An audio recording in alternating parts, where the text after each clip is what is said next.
Love is like Arsenal's title challenge. It starts with hope, it gets intense, and then suddenly you're left wondering what went wrong. But don't worry, we've got you covered this Valentine's Day. We've called in the best in the business, or at least the best we could find, to help you with your relationship or love dilemmas. Is your partner moving like a free agent, debating whether you're building for the future or just wasting wages on a flop? Well, now it's time to listen to what the experts have to say.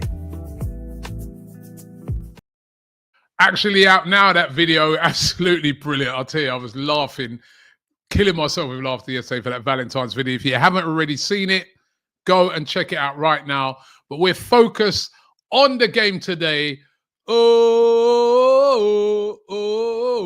Mikel Merino. I'm just back from the game, actually. Got back about 40 minutes ago from the game. Of course, we're doing all our videos and everything after the game. But wow. It was brilliant. It was a brilliant ending to the game, should I say. The start wasn't too great. The first half was absolutely diabolical, but the ending of the game, absolutely brilliant. And you know what? I've just been killing myself with laughter. Let me just do a few of these comments, right? I've got you lot wound up today, right? I don't know if people can't you take a joke and a bit of irony, a little bit of fun? Look at this one. Remove this title right now. It's embarrassing, right? Still today, Arteta got lucky. This won't continue for long. Brother, this title is cringe. You lot are disgraceful. Oh, I tell you, man, it was absolutely brilliant, right? You know, this guy. I said, what did you say? I said change the title, not the thumbnail.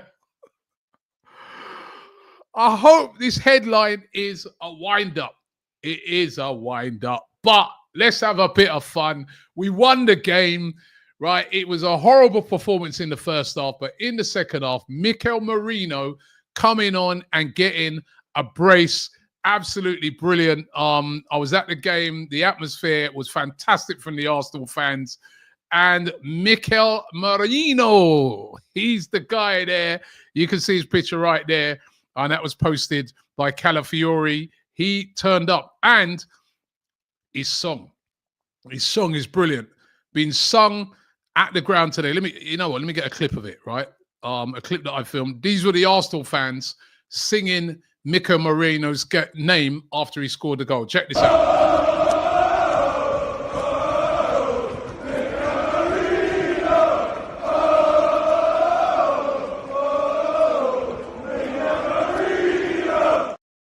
Love it. Mikel Merino, he saved the day, right?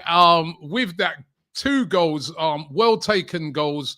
And I've also thought Ethan Nwaneri was brilliant today. And I want to discuss the game with you guys today. Let me tell me what you thought about the game.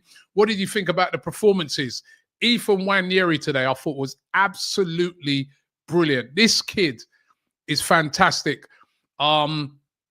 On the other hand, Raheem Sterling, he had a tough day. He was awful today. Trossard worked great either in the playing as a striker. It wasn't until he was moved out until the left-hand side. He had a great assist for Marino's second goal. What did you think of that front three today? What did you think of the game today? Is the most important thing getting the 3 points? I want to hear from you. And I'm being joined by a guest today. I've got Guna Lee in the building. Guna Lee, big up yourself, bro. How you doing? What's going listen, on? man, I love when I see a smile on your face. Because every time I've seen you recently on videos, you've been miserable. You've been... listen, and I understand it. I understand it. And funny enough, you know what, right? You know what was really interesting, Guna Lee, right? Before the game today, walking up to the King Power Stadium, for the first time in... I can't remember. I've not heard this for over a year. I was hearing Cronky out chants and sack the board chants. I was like, wow. You know what I mean? It really touched people, this whole thing about the signings. But I said last night, on last night's show, that live show that we did, I said, listen, it is what it is now. What can we do? This is it. These are the players we got. There's no point in whinging about it now. There's no point in moaning about it. We're going to have to go with what we've got. And I want to find out what you thought about what we had, find out about what you thought about the game, and ultimately the win. And also I want to hear from you guys as well, as many of you as possible. What did you make of the game today? Arsenal winning by 2-0. As it stands, 4 points behind Liverpool. Of course, they play tomorrow against Wolves, but it's about putting pressure on, isn't it, Lee? Yeah, look, the game itself, I thought first half you were right. We weren't amazing. We weren't amazing at all. But you know what? I mean, I've been getting onto Arteta and the team a little bit over the last couple of weeks, but I do want to give the team a little bit of a slack. They didn't play for 10 games. There was going to always be a bit of rust. And I think sometimes we got to be a little bit more understanding of how football works and how football operates. So look, yes, it wasn't great, but I wasn't that annoyed with the team because I kind of expected that kind of performance. Obviously not playing for 10 days, but yeah, look, man, we'll speak about Ethan, we'll speak about a few of the other players, but getting the 3 points was pivotal for whatever's going to happen. I think for me, I'm just trying to confirm top 4 for now. And that was a great result. Obviously, Nottingham Forest obviously didn't win today. Man City won today. So I think we are still 9 points ahead of them. And we don't know what's going to happen with them. They could still catch us up. You just never know. So look, I know it's all fun and games with the title of the show, but I think you just got to keep winning and winning to get in the top 4 and just to keep that top 4 going. And then whatever transpires from that transpires. And if that is the winning the league, then we win the league. But I don't obviously see that happening. All right. Well, let's talk about the game today, and let's talk about. I'm going to talk about 2 young players that play for Arsenal, right? That have come through the academy. Let me first of all start off with Ethan Nwaneri. I thought today he was brilliant. Out of the front 3, he was the threat. I was almost like, get the ball to him, give him the ball, get the ball to him as much as possible, because every time he picked the ball up, he carried a threat.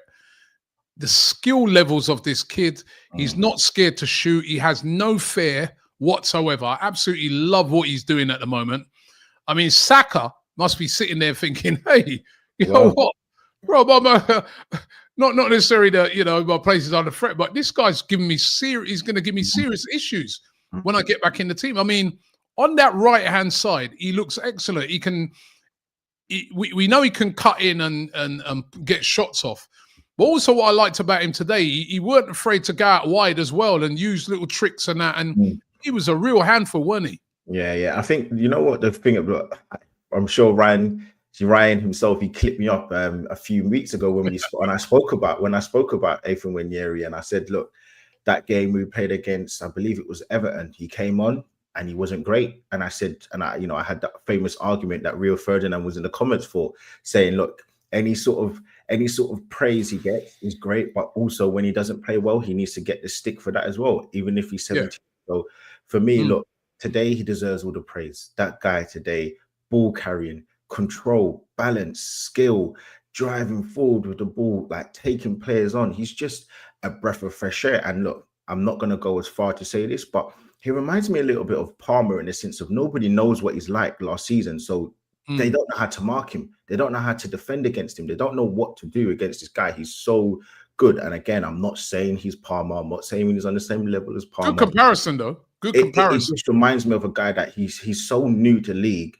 Teams don't know how to set up against him. He's so energetic. And yeah, look, I thought he was absolutely amazing. First half wasn't, he was still good, but second half, the guy just turned it up, man, turned it up a level. And even in the first half, we tried to put a few crosses in the box, and obviously, I'm sure you saw it as well. There was no one in the box in the first half. Nobody there. No one was there. Some good crosses in the box. Some great crosses in the box. Nobody was there. Yeah. He had that shot where it skimmed the bar. He had the other one where the keeper just about saved it. It went onto the post. And he was just a threat, whether it be him direct shots. And like you said, when you got tight games like that, you want a player that's going to pick the ball up and run at the, at Leicester. And he did it. He is a little bit like a magician, isn't it? Like he's just got that. He's got that little thing about him that he wants to unlock a defense. And I like that about him. But I think, you know what? I mean, look, on the grand scheme of things, Arteta's got a conundrum, because I think what we're going to take from this season is we've got 2 young players, one at 17 and one that's 18.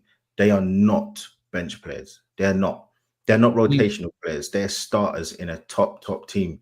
And when we're looking at what Ethan Wanyeri can do, and when we're looking at Miles Lewis-Skelly can do, they're not here to play games. Like even Lewis-Skelly, he's taken a position of a 40 million plus player right now, who was an international. He's an international for a top ranked European team. So I don't know what more I can say about these guys. The superlatives I'm running out of with these guys, man. But I thought they were, valiant in their performance, but we can talk about the valiantness, their skill level, the composure. Even in the second half, there was that opportunity where Leicester sort of could have got the goal. Ball got crossed in, and Miles Lewis-Skelly lucky touch, and that was at your end. That was at your end of the pitch, right? The other end of the pitch. I've got to talk about that, right? Because we all talk about Merino, we talk about Wanyeri, but if he doesn't get that little sort of toe punt in to kick that ball away, we could have been 1-0 down, and we could have been looking at a completely different game. We got caught on the counter-attack. We gave the ball, I think it's Thomas Partey, gave the ball away. They went down the other end of the pitch, and they nearly scored from that. Had it not been from that intervention by Miles Lewis-Skelly, who, again, I thought had a really accomplished game today in defence. I thought he was really, really good. And, I mean, he's 18 and 17. I mean, the owners must be loving them because they're going to save them a lot of money, right? But how good have both of these two been? Yeah, you're right, and I think what Judges says all the time, we've saved ourselves 50-60 million pounds quite easily, because those are two players that we can now rely on to come in a big game. You can trust them in the Champions League games. You can trust them in the late League Cup games. You can trust them in the Cup games. You can trust them in the league because they're doing it week in and week out. They're not tiring. They're not getting overawed by the opposition. We've got big games against Man United away. We've got West Ham away at home. So we've got Forest away. And they're going to be tough games, but these guys are just coming in and they're doing their job. There was a lot of talk about, to be humble when we played Man City, but that was just that game in isolation. For what we're doing right now, they were fantastic. They've been fantastic. So got to give them all the praise, man. We've got to give them all the praise because absolutely brilliant. Yep. Harry Lawrence says Ricardo and Merino up top, goals galore. Right. We're gonna get to Merino, but what I would, I've just touched on two real positives in Ethan Wanyeri and also in Miles Lewis-Skelly, two young players really doing well. Another player though that I have to touch on today who had an absolute nightmare. I was starting to feel sorry for this guy. I was like, in my mind, I'm going to Arteta. You've got to take him off, man. Like, even there's little rumblings from the fans, like, get him off. When he eventually got taken off, there was a couple fans sort of say, yeah, get him off, a couple boos. I didn't like to see that. Raheem Sterling, he was terrible today. I mean, how many times was he offside? How many times did he try and take someone and just run straight into them? There was that time when he ran into the box, he almost like he slipped over. Yes, slips over, yeah. He just had, honestly, he had an absolute nightmare today. Are you worried about this? Because this is it. These are the guys we got to rely on. Well, you know what? Look, it's going to sound crazy what I'm going to say, but look, as bad as he was, and he was shocking, and I'm going to get into how bad he was, the good thing is he was constantly trying to take his man on. That is actually a positive. He was trying to take his man on. It's just that he was so poor in his efforts because, the guy he was going up against was a novice, because James Justin came on, and the guy he came up against, he wasn't great. So, it's just losing the ball. No real assurance with when he was playing. No real understanding of how to take his players on. And I think one of the biggest pet peeves for me is the constant offside. Like, you're a vet in this game. Stay on side. That's your son plays Sunday League. He's played against top academies, and he knows that Sunday League. So he knows about academy football, and he knows 100% stay on side. That's the first golden rule. Your two golden rules: you never pass across the box, you stay on side. Come on, man. And I think he's just making such obvious mistakes. But it weren't great. It weren't great. And one thing we've got to think about: he's not our player. So he's Chelsea's problem. Right now, he's our problem, but he's overall Chelsea's problem. Yeah, but he's Chelsea's player, but he's our problem from now till the end of the season because he's going to have to play a lot of games. But what I saw today, he was dreadful. And remember, this is Leicester, with all due respect. He's not coming up against some of the top fullbacks in the country today. And I thought he was so bad today. And as I said, I mean, I'll see a couple of people in the comments say, why are you feeling sorry for him? He's on a lot of money. Just on a human level, I was just like, you can see, listen, it's not for the want of trying. He's trying. But my God, he was absolutely terrible today. Honestly, I was like, what is going on? I will say though, right? Like, I think again, it's the first game. Arteta, like we've got to, we can't, throw the baby out with the bathwater because we need him. We're gonna need, like, well, whatever we think, whatever we say, we're gonna need him. It's Arteta's fault. It's the ball's fault. It's Eddie's fault. Whoever.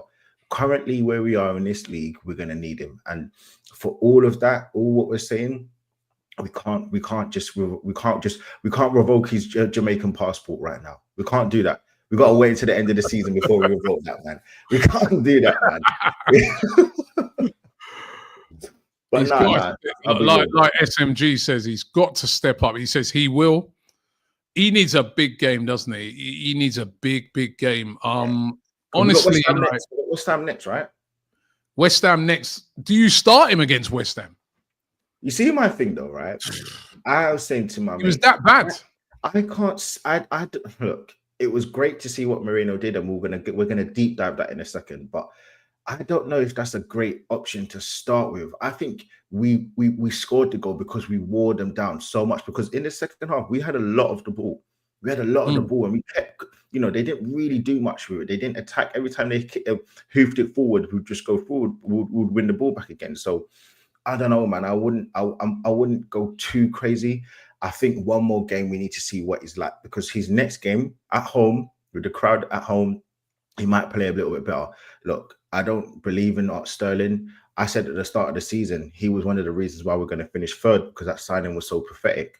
But we're here now, as you said, we're here in this moment. We're going to need him, and we need him to step up and do a little bit better. So I think I can't go too crazy with the Merino, because he is an auxiliary striker. He is not a striker, and he did amazing. That second finish was fantastic. But listen, man, you know what I mean? Mikel Merino's in the building, bro. Come on, man. Right, let's keep it real, man. Let's keep it real. Like, I'm gonna keep it real. Watch this.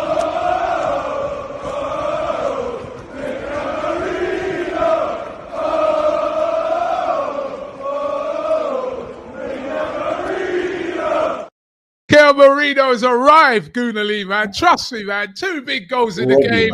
2-0, wins the game, right?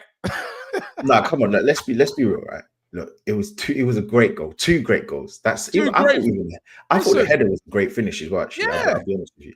But come on, man. It's a great game that he's done, but we need a lot more evidence to be a little bit more cheerful about moving forward to win game. You want evidence? All right, hold on. Wait. You want evidence? Here's evidence. Check this out. No, stop this, man. I'm talking about up front. Stop making up these weird stats, man. Stop making up these weird stats. I want to see 3, 4, 5 games of him being in the forward line starting before we start crowning this guy as the new Isak. I don't know, man. Look, as I said, he was great for what he did coming off the bench. But I'm not going to lie to you, man. I need to see a lot more to feel confident in starting him. But you know what? You know what, Goonally? I'd start him in the next game. I'm sorry, right? I thought Sterling was and put Sterling on the bench. Yeah. I put Sterling on it. I thought that Trossard also had a really poor game until he got moved out to the left. Yeah. When he got moved out to the left, you can see he's much better on that left-hand side. He looks a lot more comfortable. He put in that great cross from Merino's winning goal, and he just looked more comfortable. The balance looked better, right? You know about this, right? You would know about this.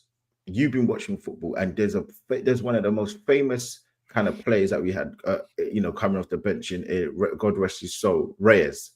We need options off the bench. And if we start Merino, we got no one to come off. Because Sterling. Then you bring Sterling off the bench. Nah, he's terrible coming off the bench, man. He's terrible coming off the bench. Terrible. So what I saw today, right, with them three. Listen, I know it's too early to say, and this is what we got, people. We know it is, as I said yesterday. There's no point in even arguing about signings. We've all had a lot to say. We've all been very angry about it. But this is it. This is what we got, right? So what I saw today, I see a Sterling that's so badly off form at the moment. I'm not sure if I want to see him play a full 90 minutes and then his confidence drops even lower. I think it might be better to ease him back in as an impact. And when Merino came on, I hear what you're saying. They're a bit worn down, but it did seem to be a better balance to the team with a focal point there. Because when Trossard was there was no focal point. We're talking about Fass and these guys have been getting a run around all season. They had a really comfortable day in that first half. When Merino came in, there was a better balance. Trossard was able to do his stuff on the left. Wanyeri was able to do his stuff on the right. And that is why I'd start him against West Ham. I just for balance-wise. And then you can bring on Sterling if it ain't really working out later on in the game. I think I'd like to try it the other way round. What about Tierney as a auxiliary left winger, whipping balls? We know what he likes to do. We know he likes to whip those balls in, or drill them in on the floor to the front post or near post, I should say. That's another option. I feel like I would probably be a bit more secure with that rather than playing Merino. And again, this is nothing on Merino. I think Merino's come in and did a great job. But then who's he going to whip it into? When he whips those balls into the box now, Trossard's never really central or in the box. Trossard wouldn't have got that header, would he? Yeah, but you've got Declan coming, like doing the third man runs. You've got Trossard. You've got but they're all on the edge of the box. They're all on the edge. That's what I feel like we have to improve on as a team. We've got to improve getting numbers in the box. Remember last season and the season before that, we were getting numbers in the box. This season, we've not really got numbers in the box like that per se. So I don't know, man. I would try and get as many people in the box as possible, because that's what we need to do. We need to flood the box and get numbers in there so that when the balls are thrown in the box, crossed in the box, whatever, that we can get on the end of it, man. I don't know. I wouldn't want to start Merino. I mean, the other thing is, what happens if Declan Rice is tired? He's like he looked knackered in that game. Point. We need a sub for him. Merino is the sub for Declan. So that's the other thing, man. Yeah, I don't know. I just feel that, and you got a guy who's just scored 2 goals, right? Whether he's a striker or not, he scored 2 goals. Get him back in there. Give him, say to him, you know what? You did well with that. Let's try it from the start. I don't see nothing wrong with trying out Merino from the start because we've got nobody else, basically. That's it. And remember, we converted Havertz from a midfield player. All right, I know he did sort of play as a striker at Chelsea, so he knows the position more. But he was coming as a midfielder and then got pushed up to playing more as a striker. I mean, I just like Sterling was so ineffective today. I'm not too sure I want to see him from the start next week against West Ham. But it's going to be very, very interesting to see. One of the other things I loved about today, right? I mean, as I said, absolutely appalling performance in the first half. I thought we were absolutely terrible.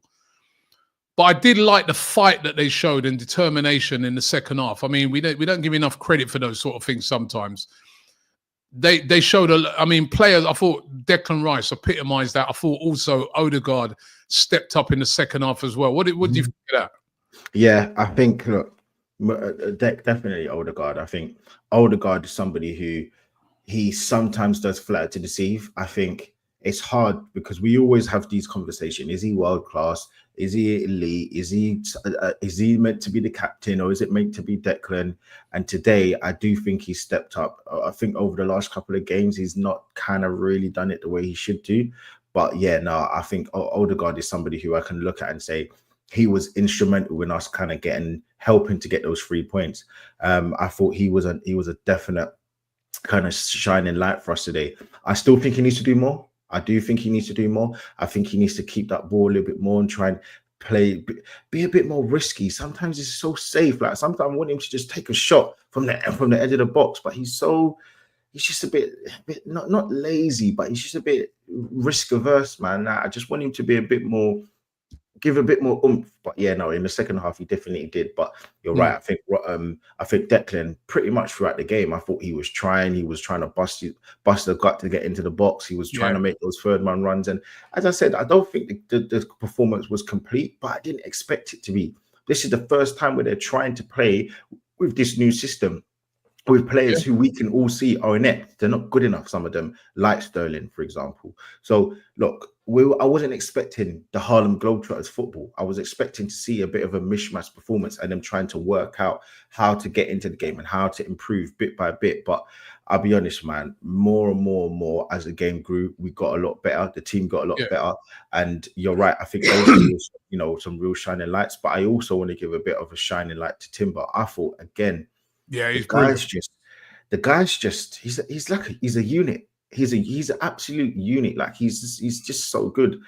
I'm glad Rice is back now because it gives him a little bit of rotation, and also Timber can play on the left hand side as well. I mean, obviously we've got Lewis Skelly and Calafiori. Well, remember Ben White's back as well. Ben White. Yeah, that's what I'm saying. So I'm glad that the rotation's there between them two. I'm glad, but yeah, I'll be honest, man. Like Timber, man, that guy is just.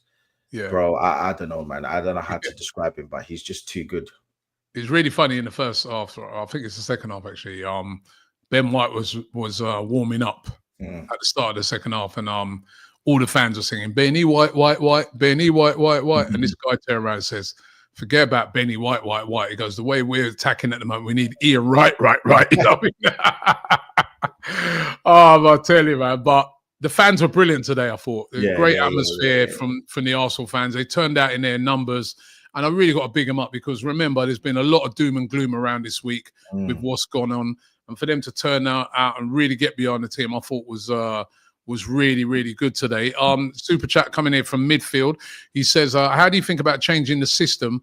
Play a 3-5-2 formation with Trossard and Nwaneri free to roll at the top, Skelly and Timber as fullbacks. What do you think to that?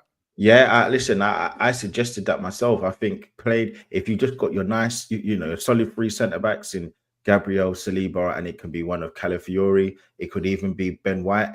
And you know what? As much as I like Skelly, another wing-back who could be, a bit more adventurous and creative is Zinchenko on the left-hand side. We know what he can do, obviously creating chances. I know defensively he is a little bit lax, but certain games, Zinchenko is somebody who we know can unlock a defense. So I'm not too opposed with that. But again, it's about trying different ways to try and unlock defenses because we know, similar to Chelsea, they're going to struggle. We're going to struggle to create chances because we don't have that striker. We don't have that player that can really pin defenses back all the time. So we've got to find different ways to undo that defense. And yeah, it's gonna be difficult, man. It's gonna definitely be difficult. Justin Smith says we need to transform Nwaneri into a number 9 when Saka comes back. That will be lethal. That will be a lethal duo. Who needs a striker? Laugh out loud. Andy C says Merino, well done. He saved the day today for definite. And here's a dynamic says someone needs to tell Odegaard to stop taking the extra touches. Right, he was doing that in the first half, but I thought that second half, he was really, really good. I thought he was good in the second half, and he really led from the front. Yeah, no, he did for sure. And again, I just want to go back to that because again, people always talk about this guy is not the captain. This guy doesn't do this. He doesn't do that.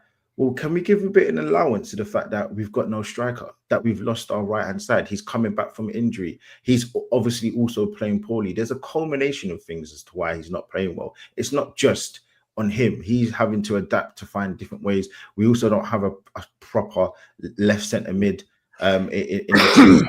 Declan Rice is a good name, but I don't think that's his long-term position. So I think there are a few things that we have to look at and be honest and say, look, where the team isn't performing 100%.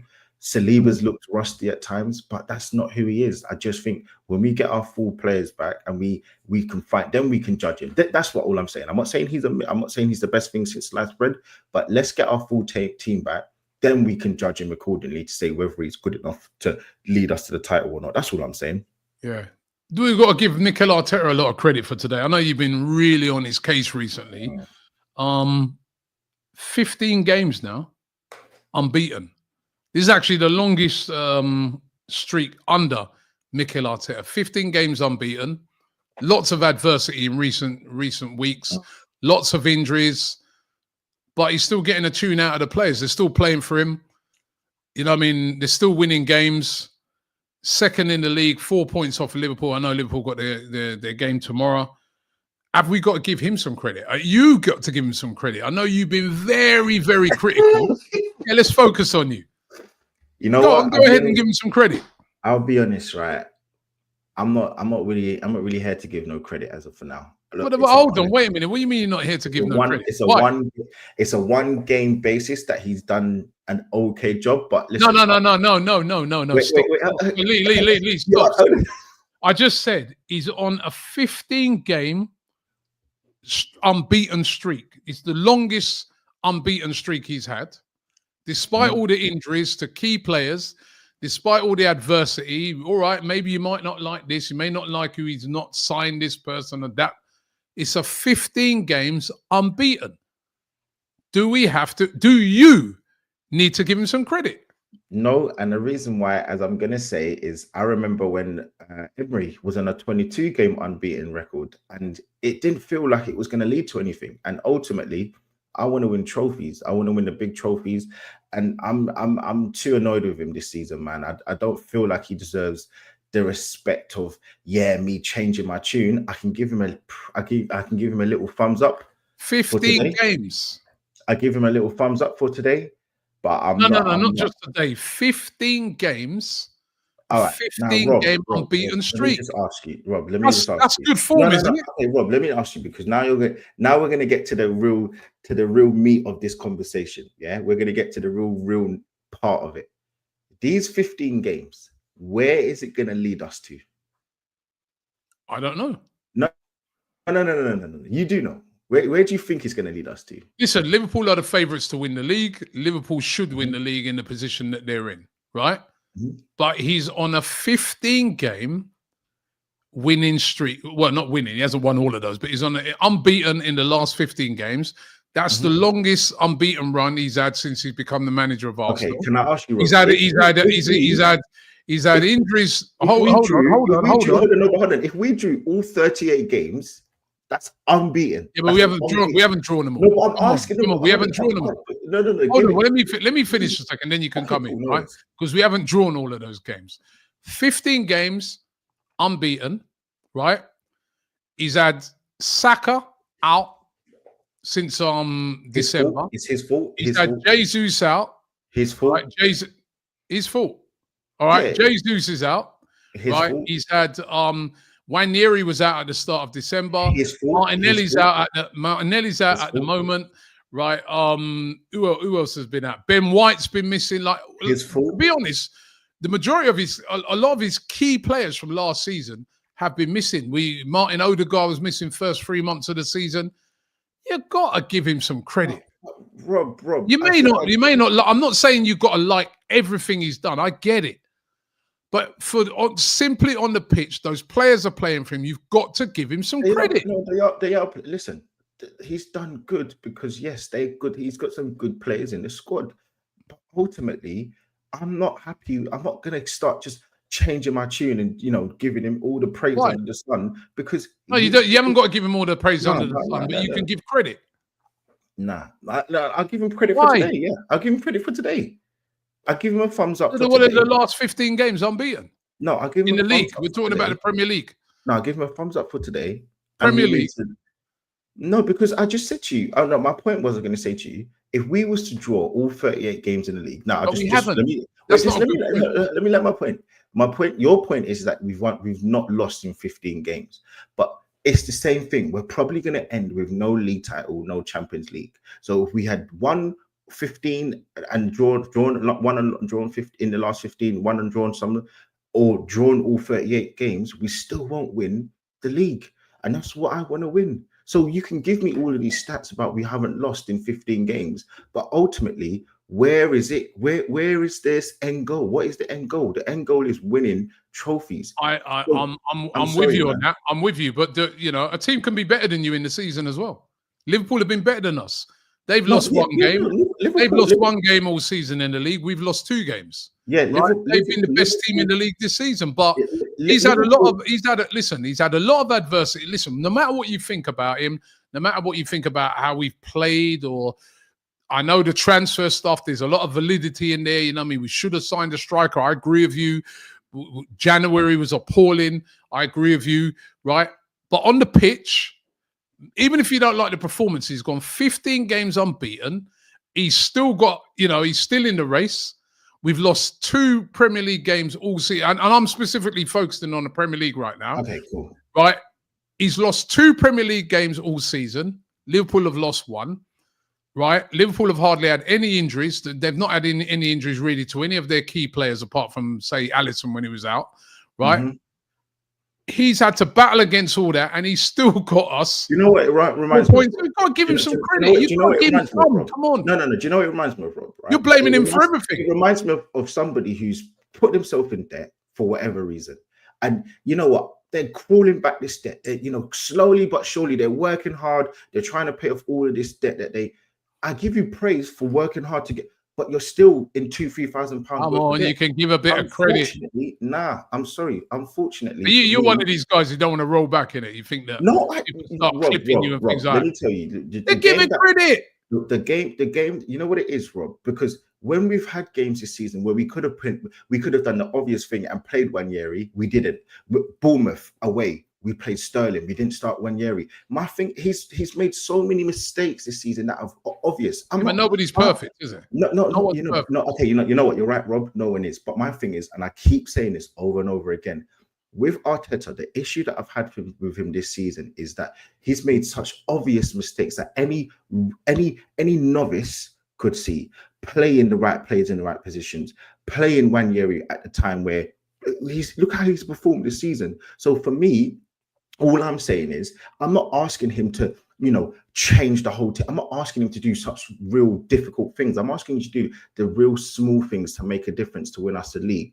And he hasn't done it. So I'm not going to change my tune over one result. I want to see it over longevity. All right. So all of us were saying play Wanyeri in the 10, yeah? But he's actually now moved Wanyeri onto the right-hand side. He's actually better there. Yeah, no. People were saying play him on the right. People were saying play him on the right. You never said that. No, I said play him on the right. No, when Saka went down. No, when Saka went down. Because remember when Odegaard. Yeah, when Saka went down. Yeah, no, but remember Odegaard went down first, and we were all saying put him in, play him, Bournemouth away. There were opportunities to play him, and he didn't. And he kept playing. Remember, do you know why? Because he kept playing Trossard in a 10, and he was shocking. He was so bad because he's not a 10, which is fine. Put the players in their positions. You're trying to put round pegs in square holes. Like, listen, I like to be fair with things, and he's deserved some of the stick he's got this season. But for instance, let's go today. Everybody, like weeks after weeks, weeks after weeks, been saying, why did we buy this guy, Merino? He's won the game today. No. Hold on a second. You just said today, and I've given him praise for today. That's what I've done. I've given him praise. I said you can have a thumbs up for your performance today, but you mentioned does he deserve more praise because of this 15? No, he's been getting slated for signing Merino, hasn't he? He's been getting slated. Yeah, I don't slate him. I like him. I actually think he's all right. Okay. I don't have a problem with him. But my thing is, I'm not going to go overboard and lose my head over. I'm not asking. Listen, I'm not asking you to go overboard. I'm just saying, just to give him a little bit of credit for today. Because he's gone 15. I mean, This got this comment here from Joseph. He says, longest unbeaten streak since Wenger in the Premier League for Arsenal. It just means that we went 22 games unbeaten under Emery. We've done this, not in the Prem, but we've done it. My point is that where did it lead us to? We left the season with nothing. I'm not here to like do this small trivial wins now. I want to do longevity to win the big trophy. That's all. But who's been the best team this season? It's been Liverpool, doesn't it? Yeah, and I don't think they've been far on ahead of us. Look, even with all of their players fit, all of this nonsense, they're only 4 points currently ahead of us. Exactly. So shouldn't you give him some credit then? No, He's got close. My point is that he should have. Listen, we should be far ahead. We should be 6-7 points ahead. Honestly, so why? Saka's been out. No Jesus. Odegaard missing because he's mismanaged games. That's why. Right? How was it? 3-4 games where players have been sent off because he's mismanaged. Right? We should be and Liverpool, who've they've had their squad intact because we've mismanaged games. That's why. I think you're being. We mismanaged that. Very hard. I'll tell you what. We mismanaged the game against Aston Villa. We were 2-0 up. We mismanaged the game against Everton. Absolutely shocking performance all the way around. And that was a lot on Arteta. We've mismanaged games against Brighton. We've mismanaged games this season, and it's on him. It is. Yeah, but everybody even Arne Slot's mismanaged games. Arne Slot has just come to the league. When is he going to learn? That's what I'm like. How many times do we need to give him? I'm not saying I'm not pushing the guy out. I'm not forcing the guy out. But I'm saying, look, I'm not asking you to force anyone out. I'm just saying, give him a little credit. You can. Yes, I have. I said thumbs up for today. Well done. Good. Well, not for the other 15 games. All right, let me do some super chat here. Right. Our VJ says there were 3 loop balls that Sterling missed and one that Trossard missed. Odegaard is the most hardworking guy that I know. I thought second half. First half, he weren't great. Second half, much better. Slow throw-ins, we lose the advantage every time. Says Kevin. Those slow throw-ins. I get it as well. Yeah, come on. Why do we take so long on throw-ins sometimes? You know? I'm with you on that. And this guy, 87 de la Cantra, says, mad that Mikel started Sterling, but now wants to start Sterling next game. Sounds like you're trying to put your round head in a square hole. No, I wouldn't start Sterling next game. I mean, look, my thing was, it's not about like being right or wrong. I just think it's better if we start with Sterling because of the substitutes that we don't have. We only have one real attacking sub in Mikel Merino. So I just think he's a better person to come off the bench. That's all. If we start with Merino, then you're stuck. And if it's not working, which it clearly cannot work at times because teams can work you out, you're stuck. And then you have to bring on Sterling. And we know he's ineffective starting or coming off the bench. That's all my point was. Yeah.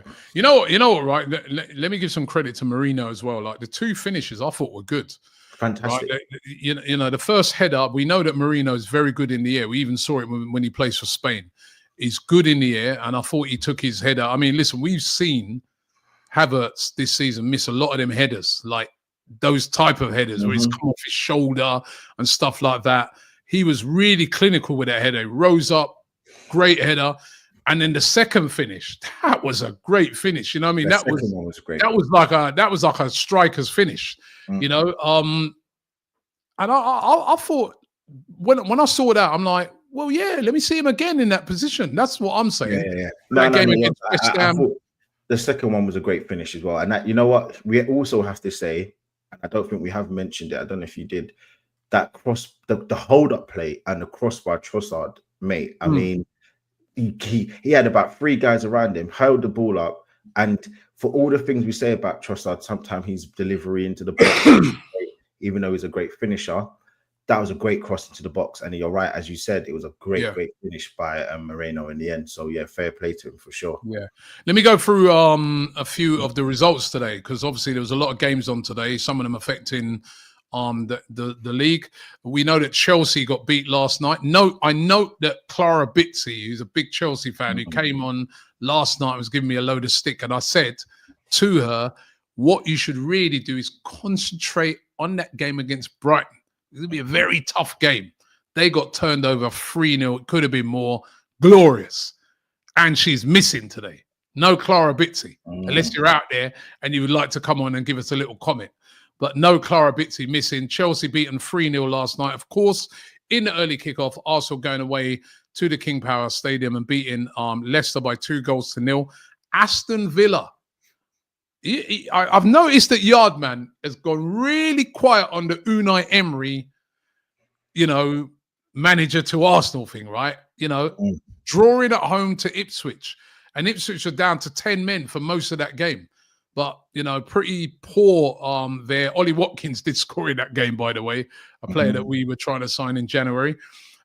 Fulham beating Nottingham Forest by 2-1. That was a real shock. Forest have been going brilliantly, but beaten today by Fulham. Emil Smith-Rowe with a goal in that game. This one surprised me, Gunnerly. I don't know if you thought this would be the outcome, but Manchester City beating Newcastle 4-0 and a hat-trick by Omar Mamouche, who's a player that at the start of the January transfer window, I was thinking that would be a decent player for Arsenal to sign. He was been on fire in the Bundesliga, but he scored a hat-trick today. That was a shock result, them beating Newcastle 4-0. I heard that, I've seen the highlights, but Newcastle apparently in the game were very, very poor.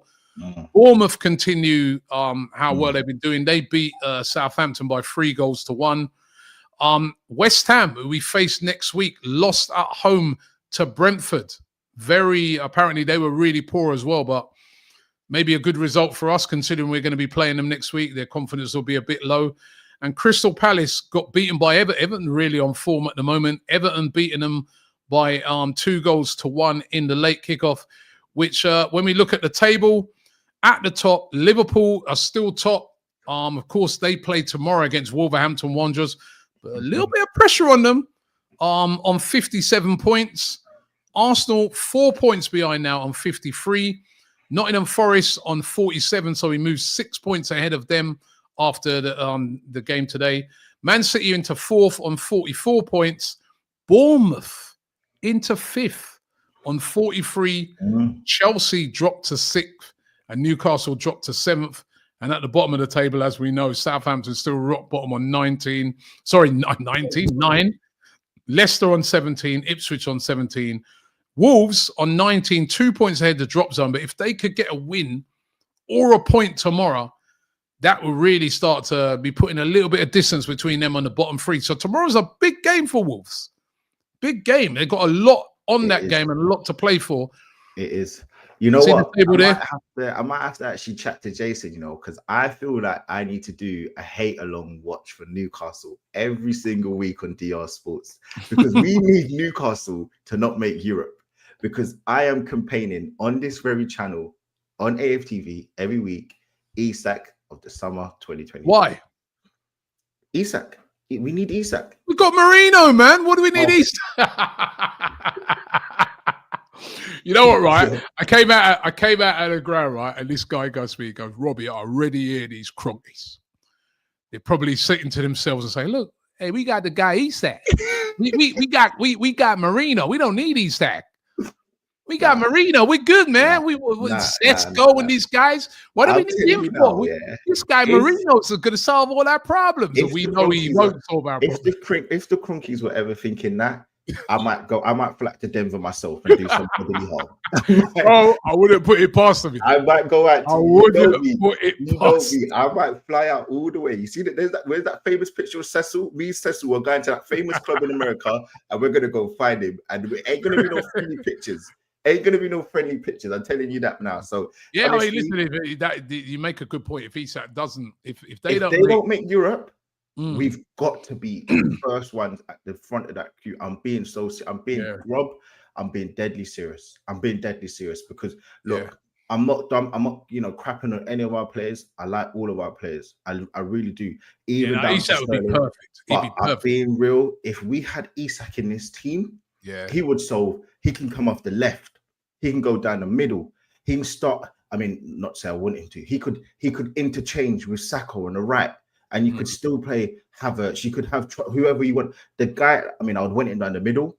but you've got so many more options, and the guy's just a stone he's quality, man. cold killer. Imagine, like, you know, even today when 1 year he was putting some of them balls in, and you got Isak there. Come on.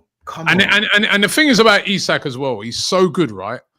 He occupies defenders, he occupies the minds of defenders, so that gives more room for your Ranieri's and your Sakas and people like that. Do you know what I like about Isak? He's got the running in behind of a Watkins, but he's got the finishing of not on the same level, maybe, but of like a Haaland. Yeah, he's got a bit, and then he can header the ball. He's got the skill. I don't know if you remember this few seasons ago. He scored that goal, started on the left hand side against Everton, and he just dribbled past. Oh yeah. What a goal! Like the guy's got it all, man. Like, I'm being so real. Yeah, he's so good. By the way, did you see that goal last night by Mitoma? Oh my goodness. Yeah. And you know what? It's so funny, right? That goal. That's the best goal I've seen this season. Brighton rejected, what was it, £80 million from Saudi? Yeah, right? yeah. And I was like, nah, Brighton, take the money. Do you know what they said on that? Right, they said that he said he doesn't want to go to Saudi. Okay, fair enough.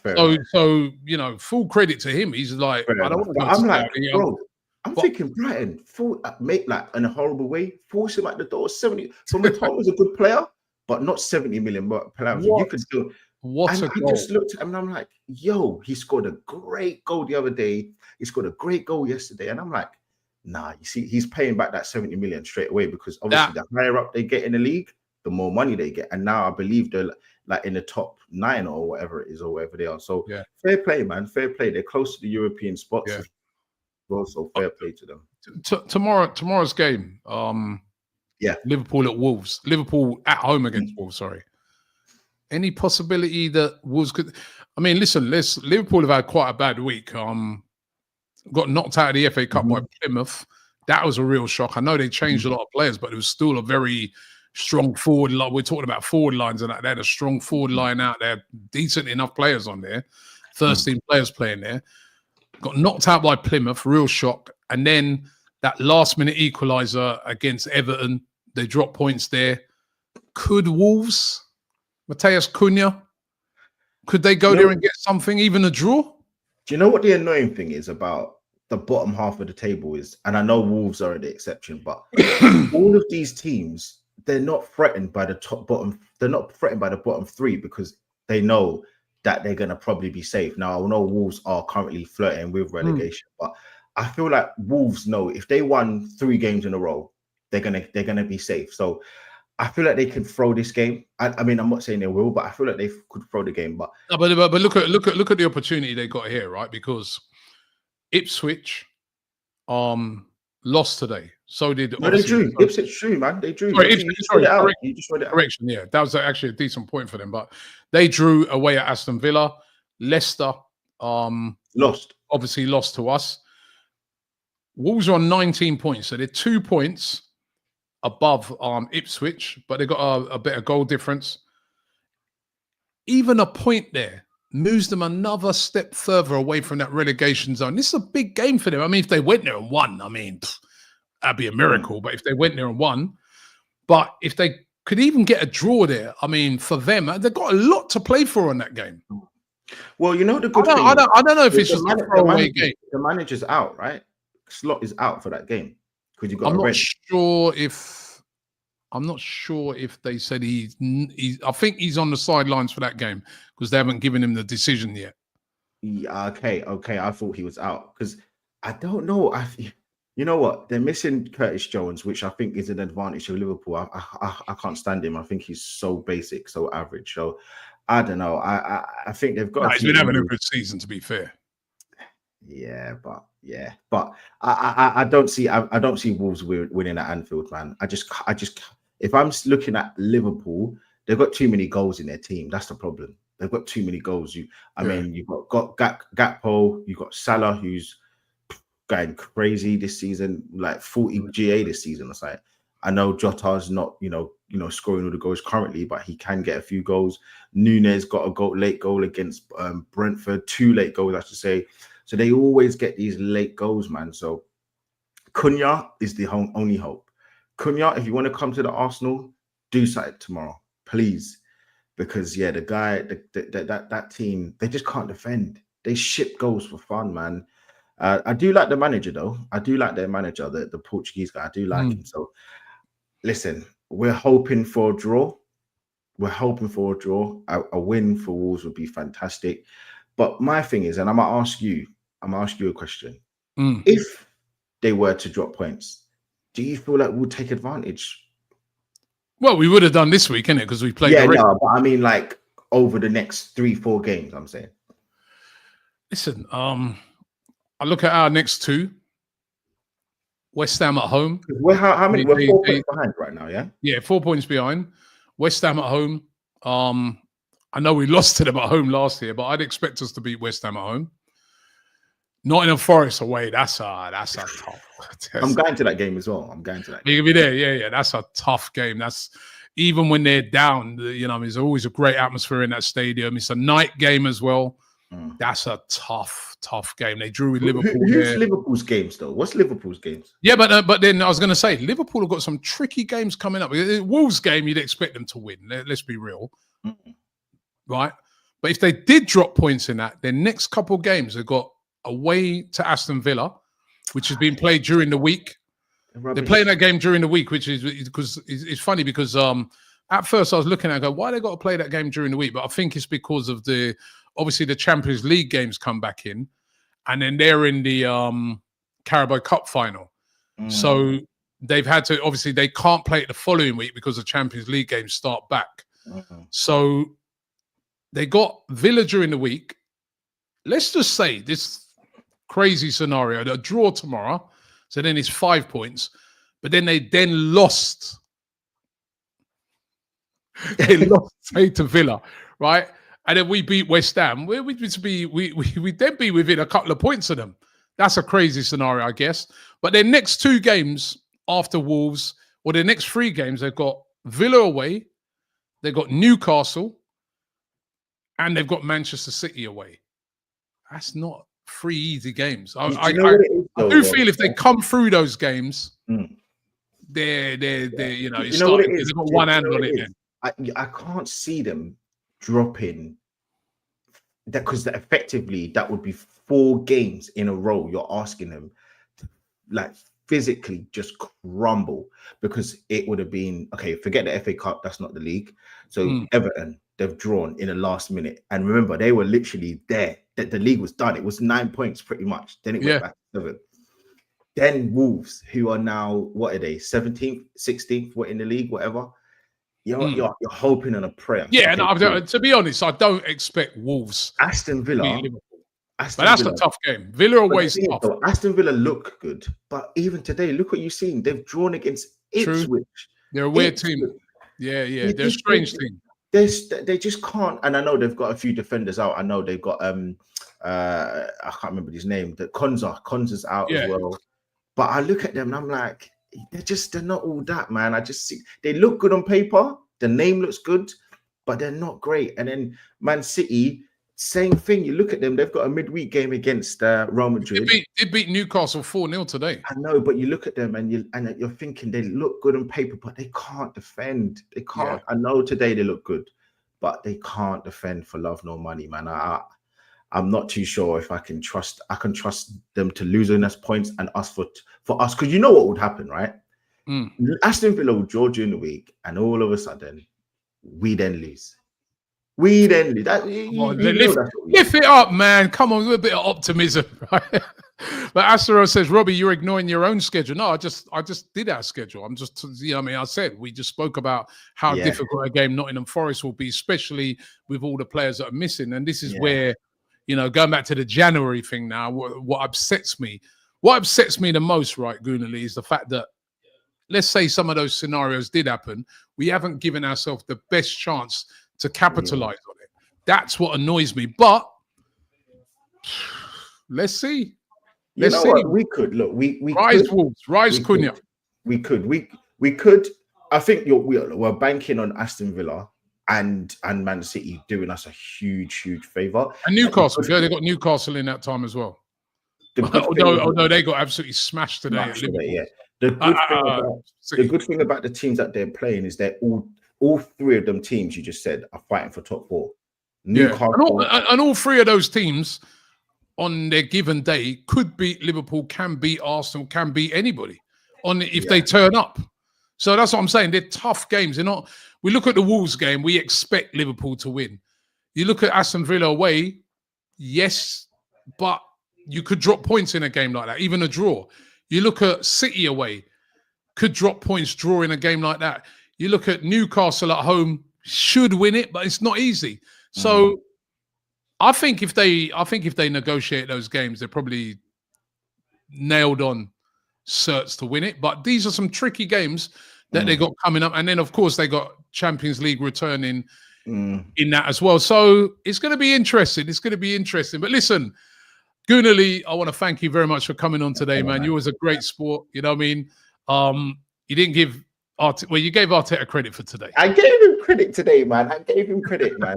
You know, I wanted to ask Rob, just quickly, who do you want? Who would you prefer, Sesko or Isak? For the money as well. Isak. Even if it was 130 for Isak. I think we've waited so long to get a striker.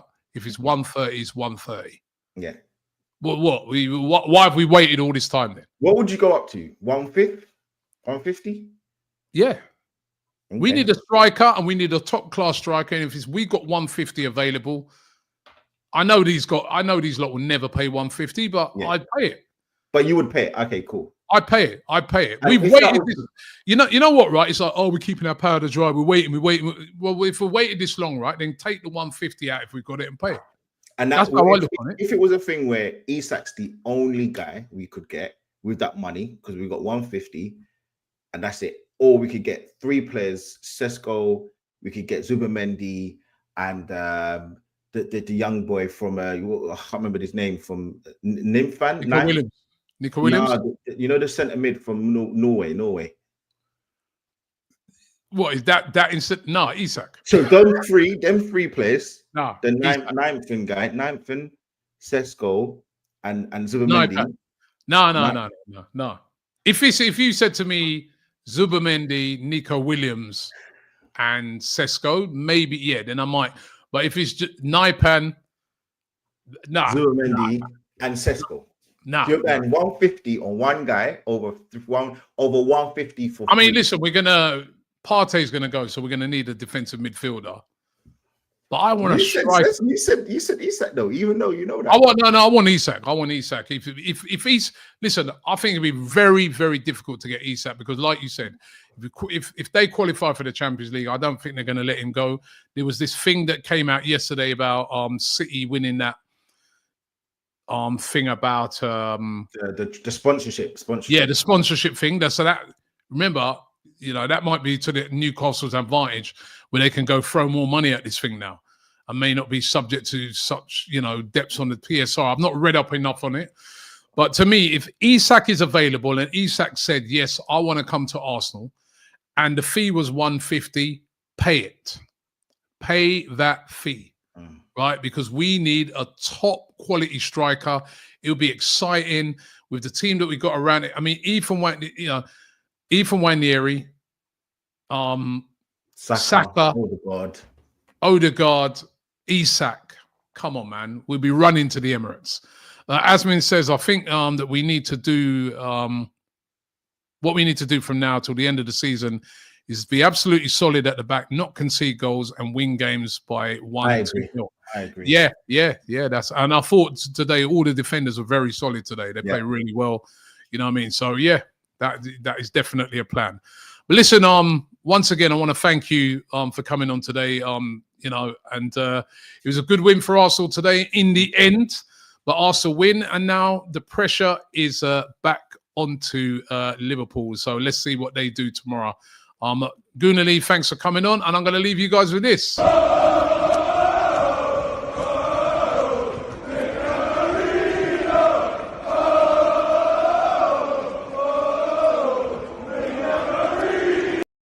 Love is like Arsenal's title challenge.